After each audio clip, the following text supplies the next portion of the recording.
Le président de la République, Alassane Ouattara, a regagné Abidjan aujourd'hui après 3 jours de visite au Congo. Le chef de l'État a été invité par son homologue congolais, Denis Sassou Nguesso, une visite qui vient renforcer la coopération entre la Côte d'Ivoire et le Congo. Après plus de 2 ans passés hors de leur pays pour cause de la crise post-électorale, les réfugiés ivoiriens sont de retour. Ils viennent du Togo et du Ghana. La douane ivoirienne vient de saisir près de 60 tonnes de riz avarié. Ce riz qui sortait frauduleusement du territoire ivoirien visait le marché burkinabé. Les négociations entre le pouvoir malien et les rebelles Touaregs du Mouvement national de libération de l'Azawad se sont ouvertes hier à Ouagadougou, Burkina Faso. Les deux parties tentent de trouver une solution pacifique à la situation à Kidal. Merci de choisir le journal du RTI 1 pour vous informer. Bienvenue à vous. Le président de la République, Alassane Ouattara, a regagné Abidjan aujourd'hui après 3 jours de visite au Congo. Le chef de l'État a été invité par son homologue congolais, Denis Sassou Nguesso. C'est la première visite d'un chef d'État ivoirien au Congo, une visite qui vient renforcer la coopération ivoiro-congolaise, selon le président de la République, Alassane Ouattara. Après 2 jours passés au Congo, le président de la République Alassane Ouattara est rentré à Abidjan. Il a été accueilli par plusieurs membres du gouvernement, un détachement de l'école de gendarmerie, du bataillon blindé de la garde républicaine et de la musique de la garde républicaine. Pour le chef de l'État ivoirien, cette visite va renforcer la coopération entre la Côte d'Ivoire et le Congo. Le président Marian Gouabi avait effectué une visite officielle en Côte d'Ivoire en 1975. Ma visite est un peu le retour de cette visite. C'est la première visite officielle d'un président ivoirien. Cela a beaucoup marqué le ton des discussions. Nous sommes mis d'accord que nous voulions renforcer la coopération dans de nombreux domaines, le domaine de l'économie, du commerce, la coopération en matière financière, la promotion des investissements, les services aériens. Air Côte d'Ivoire va déjà à Brazzaville et Pointe-Noire et bientôt Eker, la compagnie congolaise, viendra en Côte d'Ivoire.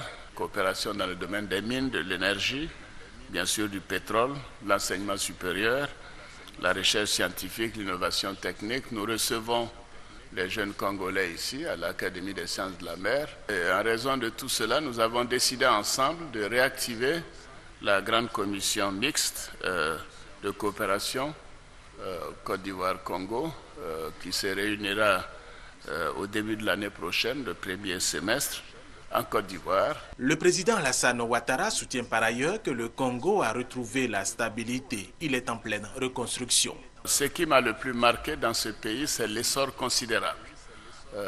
La paix, la reconstruction, le développement. C'est un pays que j'ai visité à plusieurs occasions, surtout en 1997, au moment où le pays sortait d'un conflit meurtrier, destruction de Brazzaville. J'ai vu une ville reconstruite, des infrastructures modernes. Le projet de port de Pointe-Noire est un projet qui va tripler la capacité de ce port, $1 milliard d'investissement, ainsi de suite. Des projets d'autoroutes, de nouveaux hôtels. Donc c'est un pays en plein essor et également on voit un pays qui est déterminé à renforcer la paix. Et de ce point de vue, j'ai beaucoup profité des conseils du président Sassou Nguesso. Le président de la République Alassane Ouattara a aussi rencontré la communauté ivoirienne vivant au Congo, une communauté qui contribue au développement de ce pays. Pour maintenir la flamme des relations entre les deux pays, il a dit que le président congolais Denis Sassou Nguesso effectuera une visite d'État en Côte d'Ivoire les mois à venir. Et c'était le compte rendu d'Alvorassa. Retour au Congo où le président Alassane Ouattara, en compagnie de son homologue congolais Denis Sassou Nguesso, a visité le port autonome de Pointe-Noire, capitale économique du Congo. Le reportage de notre envoyé spécial, Viviane Aimer. Après Brazzaville, la capitale politique, Pointe-Noire, la capitale économique, a accueilli samedi le chef de l'État ivoirien au 2e jour de sa visite d'État au Congo. C'est à bord du même avion que les deux chefs d'État, le président Denis Sassou Nguesso et son hôte, le président Alassane Ouattara, sont arrivés en fin de matinée à l'aéroport Agostinho Neto de Pointe-Noire. Un accueil chaleureux et populaire les y attendait, comme la veille vendredi à Brazzaville à l'arrivée du chef de l'État ivoirien. Une forte présence d'officiels à l'aéroport pour recevoir les deux présidents et les populations venues elles aussi souhaiter la bienvenue aux deux chefs d'État. À Pointe-Noire, le président Denis Sassou Nguesso et son hôte devaient visiter dans l'après-midi les installations du port autonome. Pointe-Noire concentre les deux poumons économiques du Congo que sont l'activité portuaire et l'exploitation du pétrole à partir d'importants gisements découverts à sa périphérie. Le Congo est ainsi le 4e producteur de pétrole du golfe de Guinée. Le port induit de son côté d'importantes ressources pour le pays. Port pétrolier, il est aussi couloir maritime pour plusieurs pays voisins du Congo, comme la Centrafrique, la République démocratique du Congo, le Tchad. Aujourd'hui, grâce aux importants revenus tirés de la vente de son pétrole, le Congo se dote d'importantes infrastructures. Le port de Pointe-Noire connaît des travaux de modernisation pour devenir un des plus grands ports d'Afrique, doté de tirants d'eau jusqu'à 15 mètres de profondeur. À titre de comparaison, le port d'Abidjan atteint un tirant d'eau de 11,5 mètres. C'est donc toute cette œuvre de modernisation de son pays que le chef de l'État congolais tenait à présenter à son homologue et frère, le président Alassane Ouattara, dont il partage la vision de développement et de progrès pour le devenir de son pays. Le port de Pointe-Noire est aussi une belle illustration de la coopération entre la Côte d'Ivoire et le Congo. En effet, de nombreux cadres et manutentionnaires de ce port ont reçu une formation professionnelle émanant de la Côte d'Ivoire, notamment de l'Académie des sciences et techniques de la mer et du centre de formation d'Abidjan pour la conduite d'engins de manutention. C'est avec une passion partagée que les deux chefs d'État ont visité les infrastructures portuaires. La visite a duré presque 1 heure. Et toujours dans la capitale économique, Pointe-Noire, le président congolais a offert un dîner au Palais du Peuple à son invité, le président Alassane Ouattara. Le chef de l'État ivoirien a exprimé sa reconnaissance à son hôte et souligné également la disponibilité de la Côte d'Ivoire à construire avec le Congo une relation de coopération mutuellement enrichissante. Reportage au Congo, Viviane Aïmer. 1 heure après son arrivée vendredi après-midi, le président Sassou Nguesso recevait son hôte, le chef de l'État ivoirien, le président Alassane Ouattara, au Palais du Peuple, le palais présidentiel congolais. Les deux chefs d'État ont eu leur premier tête-à-tête. Dans le même moment, la délégation ministérielle ivoirienne accompagnant le président de la République dans ce voyage et comprenant les ministres Charles Dibi Kofi des Affaires étrangères, Ali Koulibaly de l'intégration africaine, Ibrahim Ouattara des Affaires présidentielles, Nialé Kaba chargé de l'économie, Adama Tunkara, ministre du pétrole et de l'énergie, avaient une séance de travail avec la délégation ministérielle congolaise. La délégation ministérielle ivoirienne était conduite par le ministre d'État, ministre des Affaires étrangères, Charles Dibi Kofi. Dans la soirée, un banquet officiel était offert dans les jardins du Palais du Peuple par le chef de l'État congolais, le président Sassou Nguesso et son épouse Antoinette Sassou Nguesso, au chef de l'État ivoirien et sa délégation. Cette réception officielle a été le lieu de déclarations fortes de la part des deux chefs d'État sur leur engagement à poursuivre et renforcer l'amitié et la coopération entre leurs deux pays. Les chefs d'État congolais et ivoiriens ont déclaré leur estime réciproque, soulignant que le président Sassou Nguesso a pris une part active à la sortie de crise en Côte d'Ivoire. Ils ont aussi salué le fait que c'est la toute première fois qu'un chef d'État ivoirien se rend en visite officielle au Congo-Brazzaville. Puisqu'il s'agit aujourd'hui de la première visite officielle qu'effectue au Congo un chef d'État ivoirien, parler d'un moment historique, d'un événement exceptionnel, ne relève pas de la rhétorique diplomatique.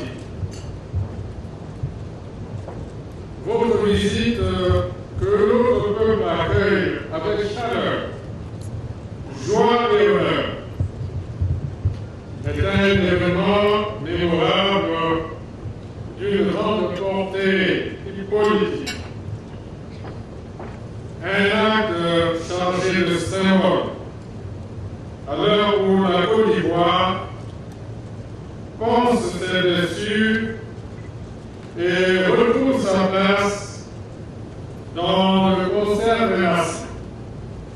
Président de l'exercice de l'Union africaine en 2006,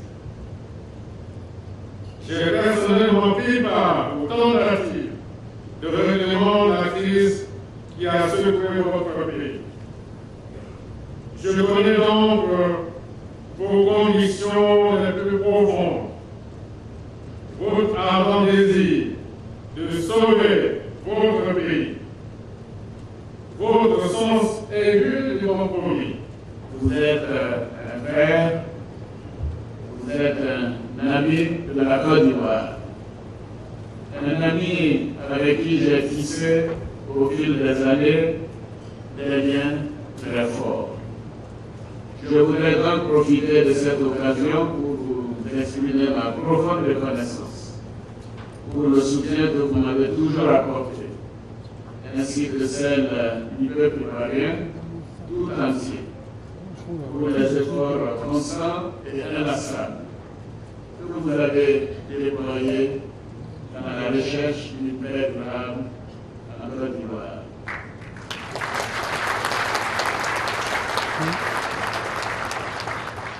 Les deux chefs d'État ont aussi affirmé leur volonté commune de renforcer la coopération entre leurs deux pays, matérialisée déjà par la création depuis 1975 d'une grande commission mixte de coopération ivoiro-congolaise. Comme vous, nous aspirons à devenir un pays émergent dans un horizon raisonnable. Dans cette optique, le Congo et la Côte d'Ivoire sont appelés à marcher la main dans la main pour donner une nouvelle impulsion à l'axe de l'amitié et de coopération de Brazzaville et Abidjan. Et pour marquer mon engagement et accélérer cette évolution pour les deux, j'annonce ici solennellement l'ouverture prochaine d'une ambassade du Congo à Abidjan. La coopération bien établie dans le domaine de la formation maritime, où la Côte d'Ivoire accueille chaque année des étudiants congolais à l'Académie des sciences et des techniques de la mer d'Abidjan, devra être étendue dans tous les domaines de l'activité économique. Nous n'oublions pas également le secteur du transport, avec la présence de notre compagnie aérienne Air Côte d'Ivoire, qui dessert désormais la ligne Abidjan-Brazzaville, ainsi que les grands travaux avec la présence du PNET au Congo. Ces résultats positifs témoignent de l'excellence de nos relations et constituent un réel motif d'encouragement. Je voudrais à cet égard me réjouir de notre convergence de vues quant aux moyens à mettre en œuvre pour renforcer les bases de nos économies et intensifier le partenariat d'affaires de type nouveau que nous voulons instaurer entre les deux pays. Le président congolais a profité de l'occasion pour rendre un vibrant hommage au président Houphouët-Boigny qu'il a côtoyé pendant de nombreuses années en tant que chef de l'État du Congo. La Côte d'Ivoire a toujours été un port étendard exemplaire. Ce militantisme actif a été, dans votre pays, incarné et impulsé par un des illustres pères fondateurs de l'OUA, le président Félix Houphouët-Boigny.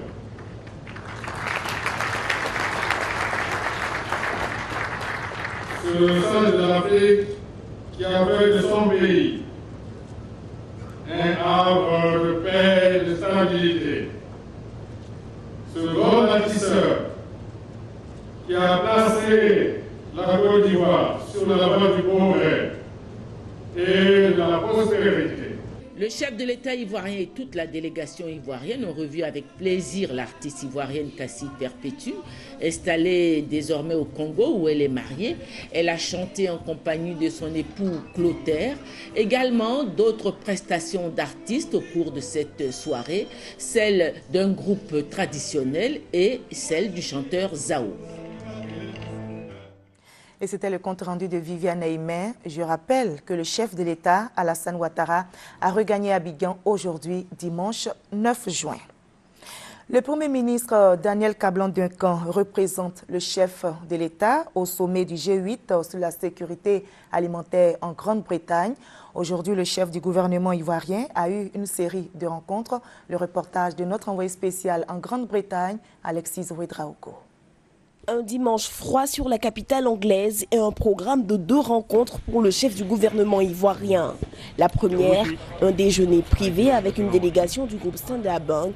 Si rien n'a officiellement filtré, l'on entend parler d'un renforcement des activités de la structure avec la proposition d'un projet de financement qui devrait permettre à la Côte d'Ivoire d'honorer ses engagements vis-à-vis des détenteurs d'obligations du Trésor ivoirien.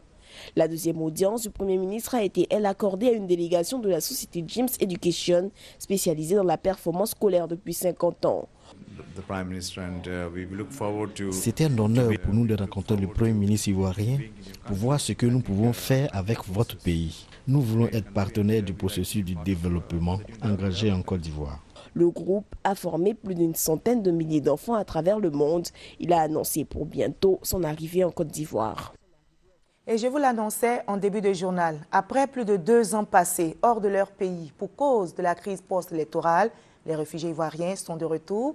Ils viennent du Togo et du Ghana. Ce retour a été possible grâce à une action menée conjointement par le ministère d'État, ministère des Affaires étrangères, à travers le service d'aide et d'assistance aux réfugiés et apatrides, ainsi que le HCR, le Haut Commissariat pour les réfugiés. Le reportage de Serge Gongomé est commenté par Mamadou Kwasi.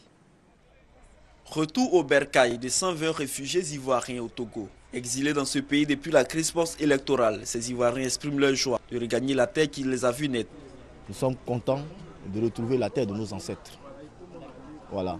Lorsque nous venions, nous chantions dans le car. Parce que nous n'avons pas imaginé cela de cette façon. Nous avons été accueillis par le Sahara, le HCR. Donc nous sommes vraiment très heureux de retrouver notre pays. Nous venons participer bien évidemment à la reconstruction du pays, nous inscrire dans le processus de réconciliation. Certains voudraient être bien évidemment subventionnés pour pouvoir trouver des logements. Les étudiants voudraient avoir des prises en charge pour avoir facilement accès à l'université. Un retour qui a été possible grâce à une synergie d'action entre le SARA, le service d'aide et d'assistance aux réfugiés et apatrides, et le Haut Commissariat aux réfugiés, HCR. Il y a une mission qui est venue ici. Cette mission a allé rendre compte à la communauté ivoirienne réfugiée au Togo. Et on constate qu'aujourd'hui, on a 120 réfugiés qui reviennent au pays. C'est une satisfaction réelle pour le Sahara. L'appel du président est en train d'être entendu. Parce que vous constaterez, depuis le début de l'année, en 2013 par exemple, c'est le 32e convoi. Donc on peut dire que les choses vont dans le bon sens. Comme pour le précédent, les réfugiés de ce 32e convoi du Sahara et du HCR ont été enregistrés pour bénéficier de l'aide dans le cadre de leur réintégration sociale.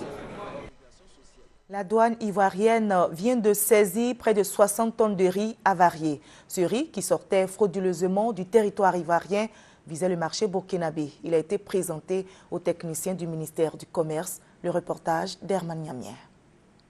Ce sont 60 tonnes de sacs de riz avariés qui sortaient frauduleusement d'Abidjan en direction du Burkina Faso. La marchandise a été saisie par l'unité spéciale d'intervention rapide de la douane ivoirienne. Présenté aux techniciens du ministère du Commerce et de la promotion des petites et moyennes entreprises, ce riz n'a pas respecté toutes les règles avant d'être mis sur le marché pour la consommation. Regardez tout ce qui est inscrit dans les emballages. Nous constatons véritablement qu'il y a une infraction avérée. En ce sens que nous dit-on ce riz sort d'une unité de retraitement. Les sacs ne portent pas la marque de l'unité de retraitement. Ça ne dit pas non plus que le riz a été retraité. Nous avons prélevé 3 sacs que dès lundi nous allons déposer en laboratoire pour affiner nos analyses. En attendant les résultats des analyses et la suite à donner à cette affaire, Les douanes ivoiriennes par cette action veulent resserrer le taux autour des contrebandiers et des fraudeurs. Nous voulons dire aux contrebandiers et aux fraudeurs qu'en même temps qu'ils réfléchissent à comment continuer les procédures légales, nous réfléchissons aux nouvelles stratégies pour mettre la main sur. Et c'est de bonne guerre. Alors qu'ils sachent que nous sommes engagés résolument à mettre fin à ces maux qui mettent à mal l'économie ivoirienne et la santé des consommateurs. Espérons que ce message soit entendu par les contrebandiers. Les fonctionnaires de Côte d'Ivoire ont voté aujourd'hui leur délégué à la MUJEFSI, la Mutuelle Générale des Fonctionnaires et Agents de l'État de Côte d'Ivoire. Le vote a débuté très tôt ce matin, aussi bien à Abidjan qu'à l'intérieur du pays. 800 candidats repartis sur 103 listes sont en compétition dans le cadre de ces élections. Voyons le déroulement du vote avec Doua Delazer. Collège moderne du Plateau, sous haute surveillance, ce dimanche matin. L'élection des délégués régionaux de la Mutuelle Générale des Fonctionnaires et Agents de l'État de Côte d'Ivoire se déroule en toute sécurité. Les mutualistes assurent dans la discipline leur devoir de citoyen. Tout a été mis en place par le comité électoral régional, dont tous les membres sont ici pour faire en sorte que ces élections se passent dans le calme et dans la plus grande discipline. Et vous le constatez, tout se passe bien. La sécurité est assurée. Après Abidjan, cap est mis sur Aboissou. Ici, c'est dans la salle des fêtes de la mairie que se déroule le scrutin. Sous la supervision de la police nationale, le vote se fait sans aucun incident. Nous avons 4 bureaux de vote ici. Et pour le moment, on peut dire qu'il y a une affluence quand même assez respectable. Alors je peux dire que nous sommes autour de 500 personnes environ à 12 heures.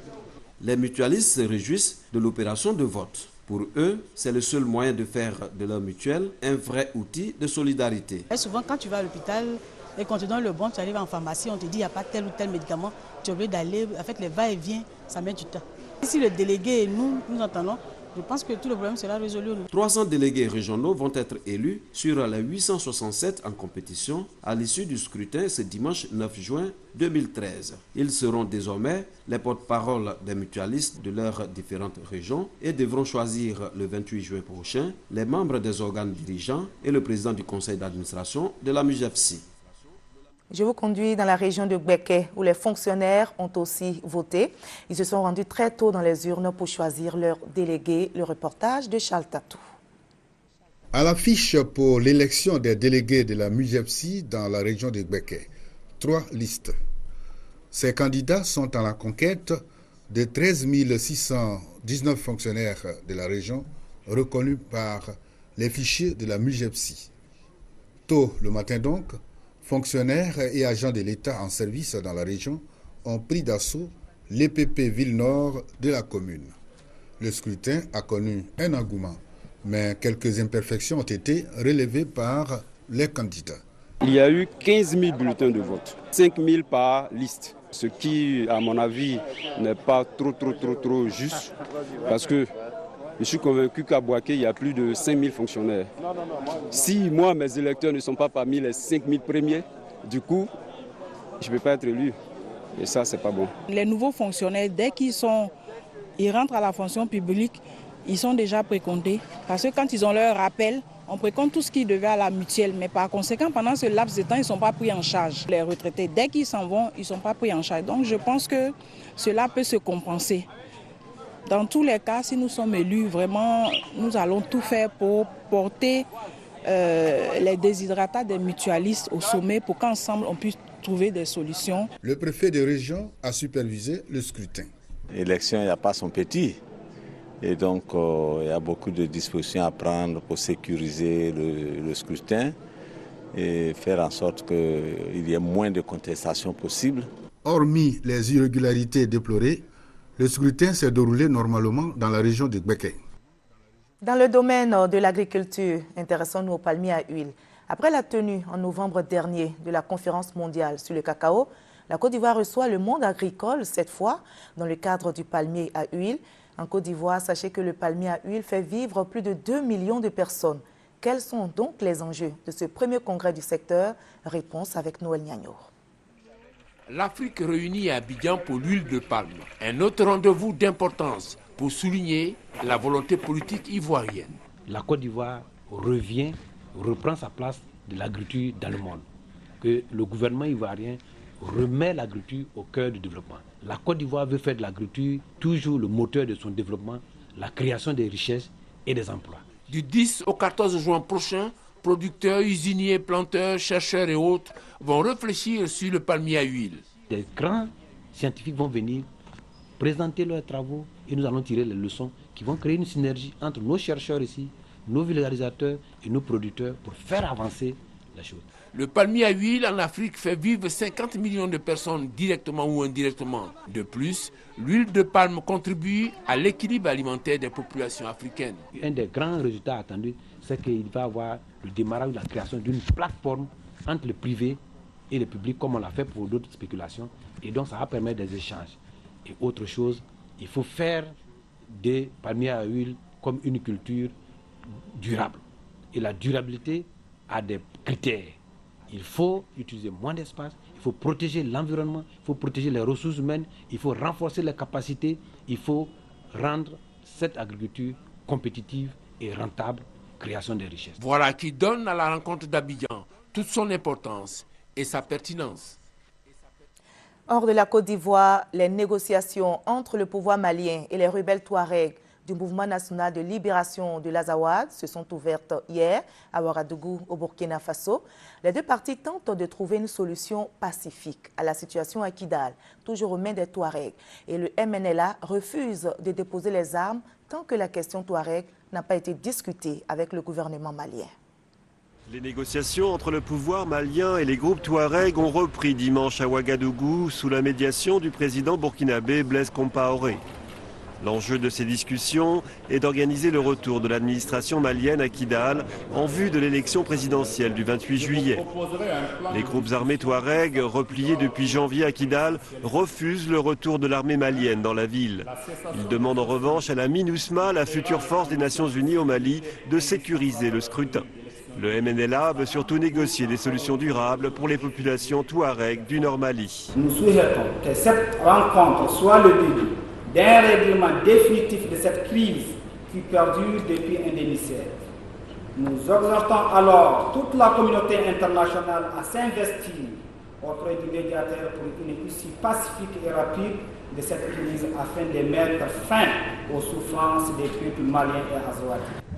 Des combats meurtriers ont opposé cette semaine l'armée malienne aux rebelles Touaregs dans la localité d'Anéfi, à une centaine de kilomètres au sud de Kidal. Le médiateur burkinabé a appelé les deux camps à cesser immédiatement les hostilités. Ces négociations ne font que commencer. Elles devront se poursuivre avec un gouvernement légitime après l'élection présidentielle malienne en vue de l'établissement d'une paix durable.